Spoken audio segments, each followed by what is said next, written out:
Hi, I'm Larry Courtcamp, and this is Biz Pointz TV, the show that introduces you to new and trending business topics, smart technology, and of course the people that impact our local business communities. Today we've got kind of an interesting show for us. You're going to like this guy. His name is Ashish Mathews, and he has an interesting background, and it's a little departure than what we usually talk about on the show, and you are going to really like it. We'll be back in just a minute to get the show started.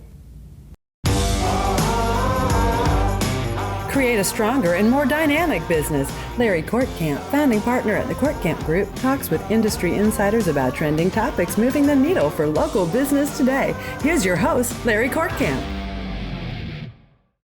Today we have Ashish Mathews, Pastor Mathews, and he has just navigated his church through a pandemic. Get us started. Thanks for joining us today, number one. Thank you, Larry. Such a pleasure to sit down with you and have this conversation with you. Thank you for having me on your show. I appreciate it. You betcha. So what a daunting task for you. How did that work out? Yeah, I wish there was a better word or a more, I could put more emphasis on the word daunting, because that's pretty much what this last year was for us, and came with a lot of challenges and a lot of curveballs that were thrown our way, and we were trying to navigate through all those curveballs to see where we have to be as a ministry.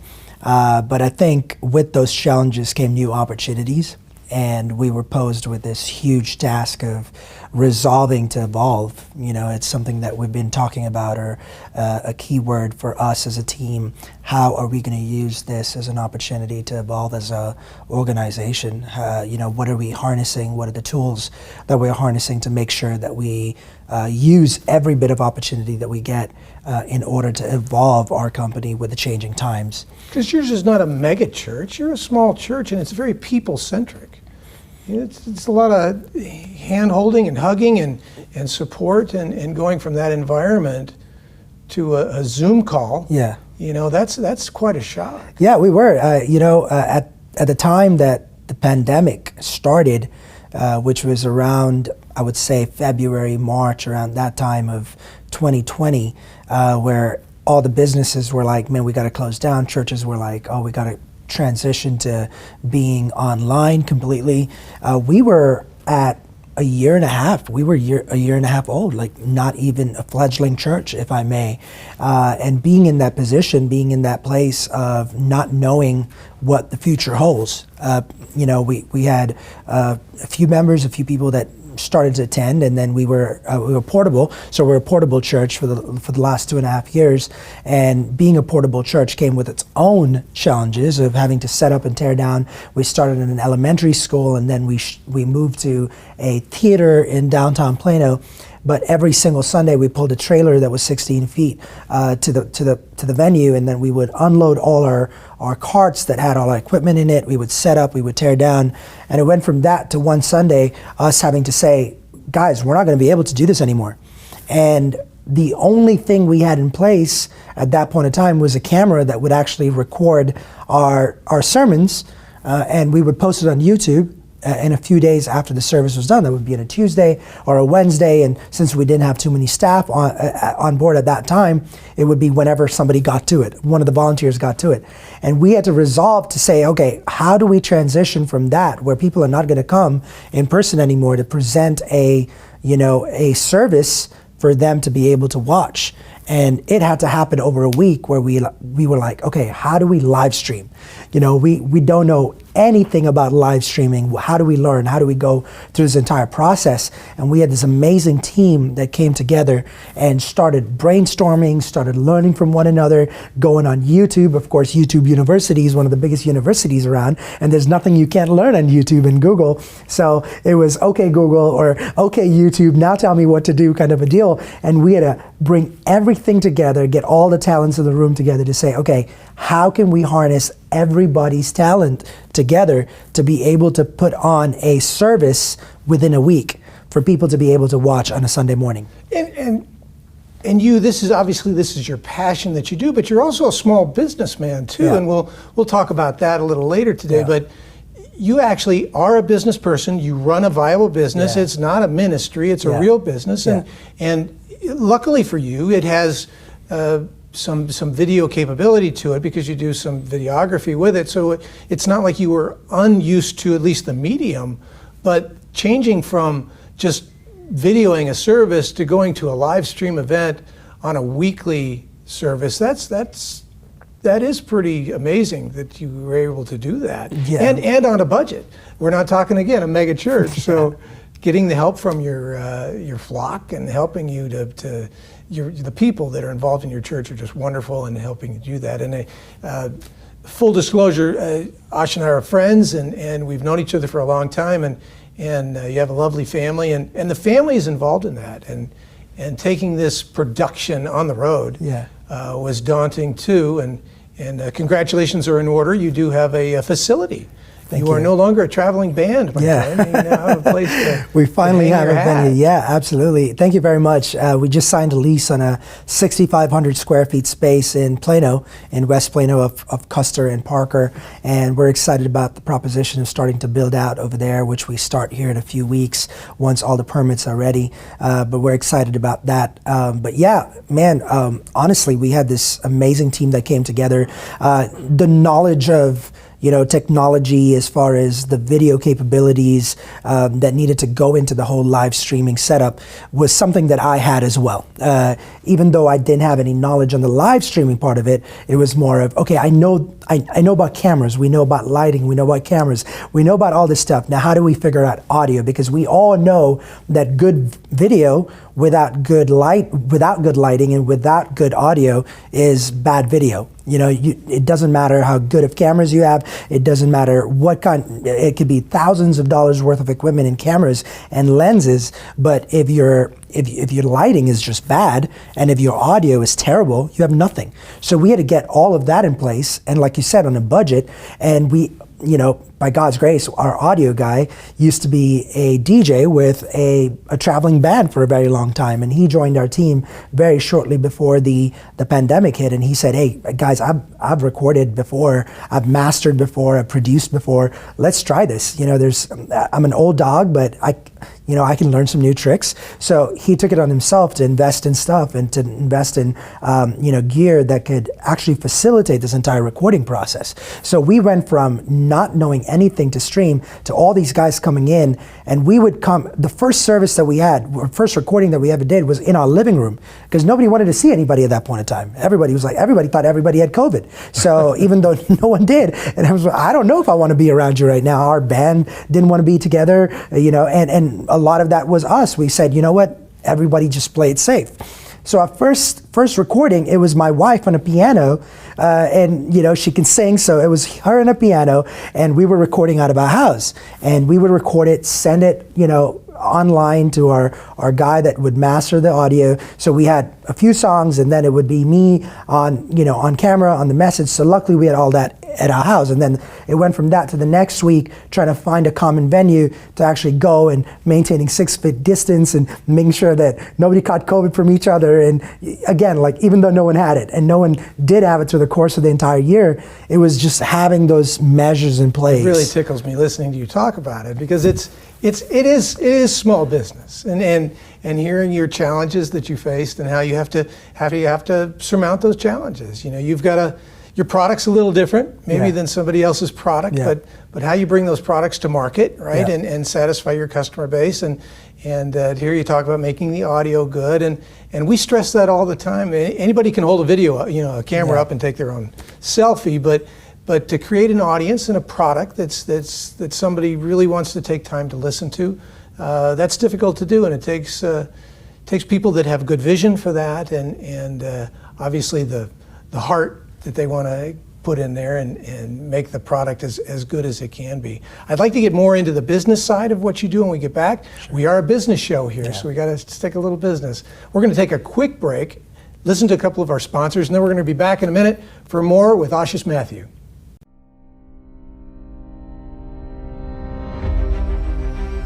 My American dream is to help you stay healthy and energized so you can live your American dream. Our American dream is equipping future generations of American dreamers. My American dream is to protect my community so they can live their American dream.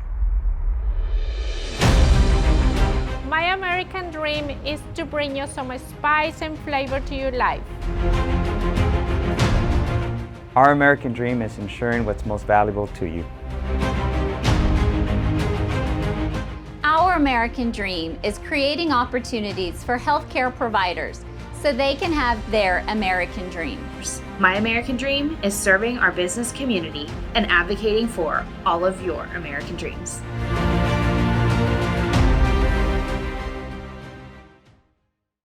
Business runs on technology, and human beings are creatures of habit. Unfortunately, not all our habits are good. Technology, when it works, is supposed to make our lives easier, creating routines that allow us to protect customer data, track our progress, forecast the future, communicate better, and move much faster. So, you need technology solutions that work when you're not working, or simply not paying attention. Smart technology solutions, making the complicated uncomplicated. Hi, and welcome back to Biz Pointz. Today we're talking with Ashish Mathews. We've been talking about his church, his new church, how he's struggled through COVID, but there's a lot of positive aspects, and you're also a small business person as well. In fact, let's take a few minutes and talk about that other side of you. You also run another small business. What is that? And tell us a little bit about it. For the last 7 years, I've had a small to mid-sized production company, and we specialize in wedding cinematography. We film weddings and capture one of the most important days in a couple's life. And we consider ourselves a very Christ-centered, very Christian-based video production company as well. And that how does that influence what you do? It does, because we try to tell stories. Marriage in its essence was, God's idea, and I think that's something that we try to encapsulate within the entire production process. And how do you do that? I mean, that's a nice soundbite, but how does that? What do you mean by that? In a person's wedding, on a person's wedding day, we try to take the elements of the wedding. We sit with them before their wedding even happens, and sometimes we get the privilege of filming Christian couples that tell us stories of how they met, and what binds them together, which is the love of Jesus, and how that translates into who they are as not just people, but their life story. And we try to make their life story about their wedding day, and their wedding day about their life story. So we try to tell a story through that. It could be through the speeches that happen during the day. It could be the sound bites that happen when people are just conversating and talking. It could be the letters they write to one another. It could be their personal vows that they write to one another. We try to bring out the aspect of love and how we can point it back to God, and how they point that back to God as well. So that for us is very important, and we try to tell a story through that. So we have the wedding side of things with our company's called Motion Blur Films. That's what we call ourselves. I'm sorry, say that again. Motion Blur Films. Okay. And we do wedding films, and then we have a corporate wing where we do a lot of corporate events. We do video marketing, we do ads, nothing major, but small time marketing ads. So there's a lot to do with that as well. So we have two separate wings, one's a corporate and then one's the wedding. But we give equal importance to both of those. We're a small business, less than 5 employees, but whatever we do, we try to give God the glory in doing that. So, well, you're in the right place to talk about it. We love talking, and we need that really in our society. We haven't had a lot of that lately, and we certainly don't get a lot of it in our business lives. So one reason I was really happy that you accepted the invitation to come on today is to talk about this blending between small business and our faith, and how we need to build that side of our small business community, because it's such an important part of it and how we do that. I don't even think we said the name of your church in the first segment, so tell everybody where we're going. Yeah, so the name of our church is Commission Church, and where we get that is from Matthew 28 in the Bible in the New Testament, where Jesus commissions his disciples, and he sends them away and says, "Go ye therefore into all the world, proclaiming the good news, baptizing people in the name of the Father, the Son, and the Holy Spirit." That commission is where we get our name from, and what we do as a church is also that is equipping and training people to not stay but go. I always say that is we don't want to keep people, we want to send people, and as long as we can keep sending people, we believe that the vision and the mission that God has put on our hearts will be fulfilled. So that's a little bit about our church. Are you seeing? We were just talking about the fact that I think the community needs it. What do you see what do you see? You're out and about, and you're mingling with people, and it's very sensitive subjects to them, I'm sure. So what do you see as a pastor? How do you see this event taking place? You know, people are looking for authenticity. You know, they're looking for people that are authentic, that you know, have no hidden agendas. You know, and the ability that we have to be able to connect with people that are hurting, the disenfranchised, the people that are out there that just need love, need to feel belonging. We have people from different social stratas that come to our church. We're at around 125 people that attend our church right now in the last 2.5 years. The pandemic took a big hit on us and in our church growth, but you know, we don't measure our growth by numbers. We've stopped. I think in the initial phases we're like, yeah, we need numbers, but right now it's more of, you know, it's about what people are getting out of it, you know, hearts that are being changed, lives that are being transformed. So what we're seeing is the need for community now. So many people have been cooped up in their houses, and they've been in this quarantine zone for so long. And we see both extremes. One group of people that don't want to come out of it, the introverts that have been waiting for that, and they're like, we're good where we are. We're okay. We love this. We love the fact that we're at home. And the other group, they're like, this is not working. We have marriages falling apart. We have, you know, children just like literally falling apart, and they can't wait to get back and have community and be in the middle of community and see life change. And we're seeing that happening right now since we're reopened, you know, people coming back and just them being in the middle of other people and community and children and families. We're seeing families come back together. We're seeing marriages being restored. So, you know, when I talk to like chambers of commerce, and they've gone through an arc in their life to where they were at one time very, very front and center in business and the business community, and then they kind of got pushed to the back, and now they're struggling to be relevant again, right? And I think we have that with our churches too. How do we make them relevant, and how do we make them relevant in our small business community? Yeah.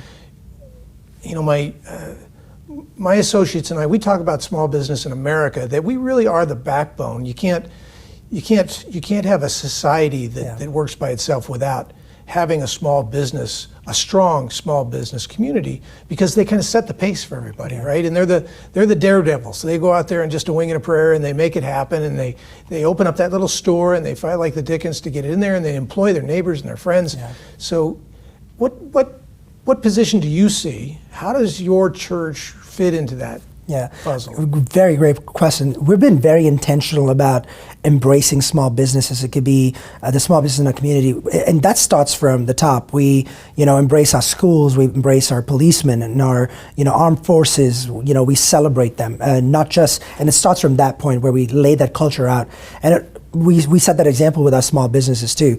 We make sure that our contracts that we give out to people for work that needs to be done are people that are from small businesses. You know, we honor people that make their bread and butter of, you know, the work that we give them. And not that I have anything against the big companies that, you know, do electrical work or plumbing work or, you know, any of that stuff. It could be coffee that we buy on Sunday mornings. We make sure that it's locally sourced. We make sure that it's, you know, somebody that grinds them locally or has a business locally that we get the coffee grinds from, or we ask them to bring coffee for us. It could be the catering events that we need food from, rather than going to the Pizza Huts or the Domino's pizzas, which I'm okay with. Again, I order from them too. But how do we make it intentional to make sure that our church is making a difference in our own community and lifting up our community? And people see that. People see the difference that we're making in our own communities. It's very visible. A lot of people think that you need a lot. You know, you need big things to happen. Yeah. And it really is not. It's the small things that make a difference. It's the human connections between people and maybe helping a small business that's struggling for, you know, we're trying to get people back to work, right? And trying to help hook the two together, trying to get a good business that needs a good person and a good person that needs a good business, and getting them a job and getting them the support that they need to do that, or maybe taking some pressure off them at the home life with daycare or whatever that might happen to be, or whatever. So I'm a big proponent of that self-reliance of our nation. Really, that's what it was built on, and less on the government side, more on this people helping people kind of side. So again, you and I have talked about things like this before, and we both think it's very important in our everyday lives that we go through. So we're hoping that now that you've got a nice place and facility, you'll even be able to do more than you were before, because now you've got some maybe some place where you can hold meetings or town halls or things that you can actually make an impression on small business. Yeah, you know, our ultimate goal is to be able to, this is a temporary location for us for the next 4 to 5 years, hopefully.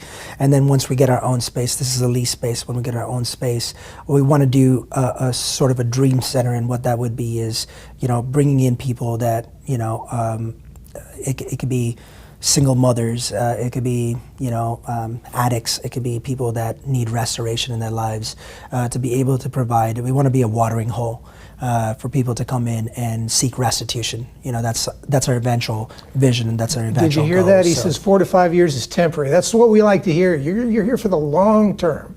We're going to take another quick break. We'll be back in just a minute for more with Ashish Mathews. What does it mean to devote your life to the truth?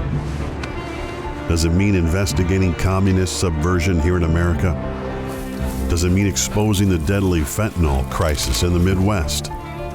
Or spending late nights and covering deep government corruption? Because at a time when America's traditional values are under attack, it's the responsibility of righteous journalists to uphold truth and tradition.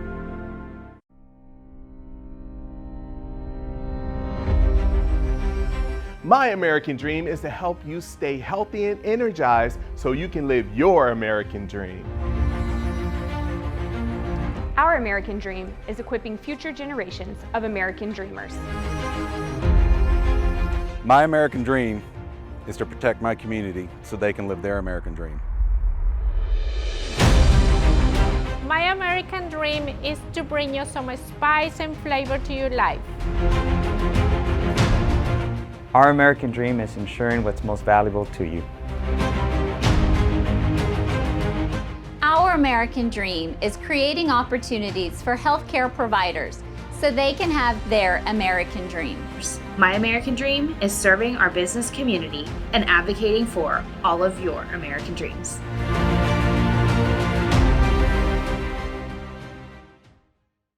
Hi, and we're back again with Ashish Mathews.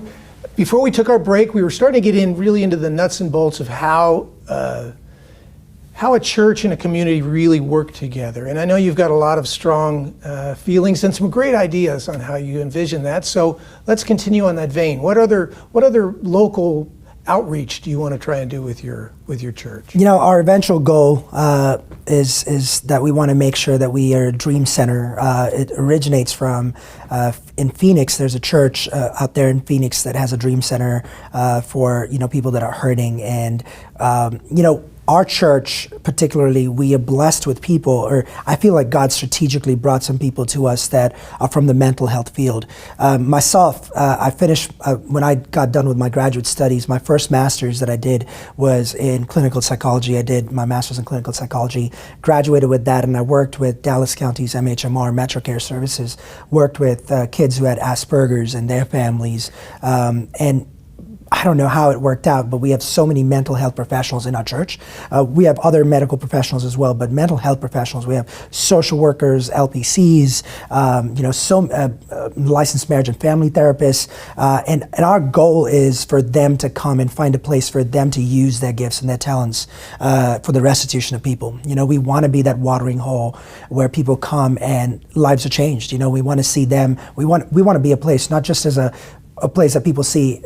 You know, services happen on a Sunday morning, but Monday through Friday, are we being a place where people are coming and are being able to be healed mentally and physically? It's this all-round, you know, well-being that we're looking at, a holistic approach of saying, you know, how can we serve the community, not just spiritually on a Sunday morning, but on Wednesday when they're hurting.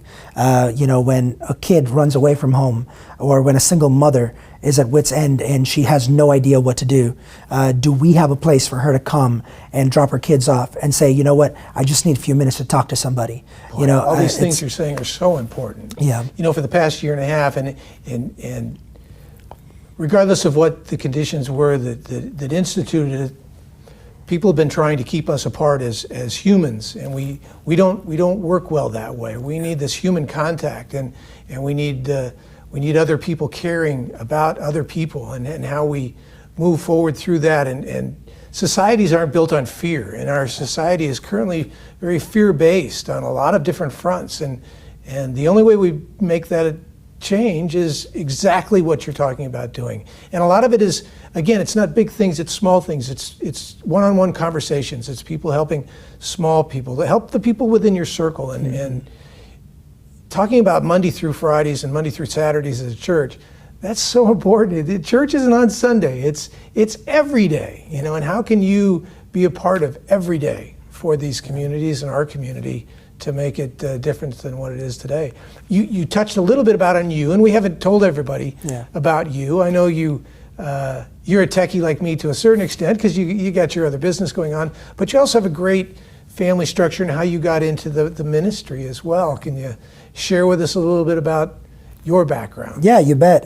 You know, I was born and raised in India for the first 20 years of my life. I moved here in 2010. And, you know, I just, I felt God calling me to come and do my master's in counseling here. So I made the move here, graduated with my master's in counseling, and then, you know, got my second master's in theological studies, and, you know, took that big decision to move away from my profession, which was a counselor, to become a pastor eventually after that. But even before that, my life in India, after I graduated from grade school, I went to do my bachelor's in filmmaking, which was my passion. I did my bachelor's in filmmaking. I minored in psychology, but majored in filmmaking, advertising, and production. That was what I wanted to do. They go so well together. They do. They certainly do. But, you know, like, the way it's all panned out, I feel like, you know, God's hand was in the whole thing, and He doesn't make mistakes at the end of the day. But I have one wife. I was going to say I have a wife, but I have one wife. I have two children. I would say my current wife, which ticks her off a lot. I have a wife, two children. I have Michaela, that's 5 years old, and I have Carissa, that's 2 years old. She just turned 2. So we're blessed. We live in Murphy, Texas, and it's just a joy to, you know, be here in Texas. And like you said, the people here are just amazing, and we're in a community that just loves one another. And you know, we need each other, and I see that happening every single day in our lives. Well, I can't let you leave without. We've just got a few minutes left, and we talk about technology a lot, and really we've just hit on some of the video equipment and stuff, but there's also some internal stuff that you do as well. And when we talk to our small businesses, and you are a small business, everybody needs to be more efficient at what they do, and you're no exception to that, right? So even within your organization, you use technology tools to help you out, don't you? Absolutely. Every tier of our organization, no matter how small, everybody says, man, you're so small. Just wait till you become bigger to be able to, you know, incorporate a lot of these things, and, you know, make sure that you have budgets and stuff with it. But the problem with that is, if you don't establish culture when you're small, culture will never be a part of you when you're big, right? You'll have to reinvent that whole wheel of culture when you become the size that you want to become. It's so important for any size organization, small business or big business. Always plan your culture, plan your vision to where you want to be. Don't plan your vision to where you are right now, right? So that's something that we've always held on to, is where are we going with this vision? Where are we going with this? So if we are wanting to be there, and if we need all these things to help us when we're there, start incorporating them when you're here, right? So we have systems in place. It could be, you know, systems to keep in touch with our team members, to even planning our services, our weekend experiences. You know, on a Sunday morning, we have at least around 20 to 25 people that are actually serving on a Sunday morning, volunteers that are serving on a Sunday morning, making sure that the wheels are turning. And for everyone to be on the same page, we use softwares the software that we use is a software called Planning Center.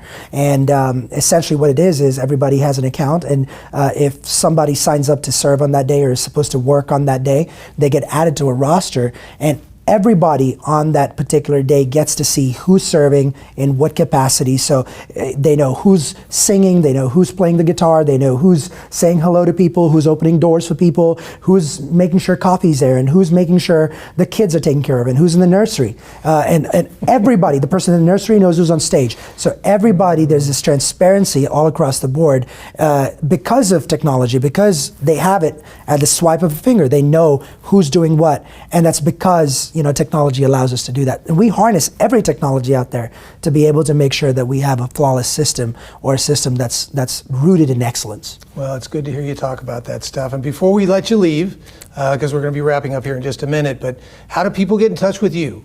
Yeah, great question. Hey, we're a church based out of Plano, Texas. Do you know your new address? It's so new. I think it's 1209 Parker Road, West Parker Road, Plano. But right now we're at the Courtyard Theater in downtown Plano, and we've been there for a year now, and we will continue to be there for the next 2 months. What's the phone number for you? Good phone number is 214-843-1817, and the website is www.thedhecommission church, COMMISSION church, CHURCH.com. I know it's a little lengthy, but that's okay. That's what it is. And then if you want to reach our business, that's www.motionblurfilms.com. Thank you very much for being with us today. It's an exciting time for you. I know it is. I'm glad we're being a small part of it. Thank you all for joining us today for another episode of Biz Pointz TV on the OBBM network. We'll see you next time. To be a guest or request sponsorship information, contact the Court Camp Group at 972-824-8001 today. Production and programming information requests for the OBBM network should be directed to Offbeat Business Media by calling 214-714-0495 or send your request to info@offbeatbusiness.com. Biz Pointz TV, podcast, and radio show are produced by Offbeat Business Media for the OBBM network. Unauthorized use of logos, audio, video, or reproduction is strictly prohibited.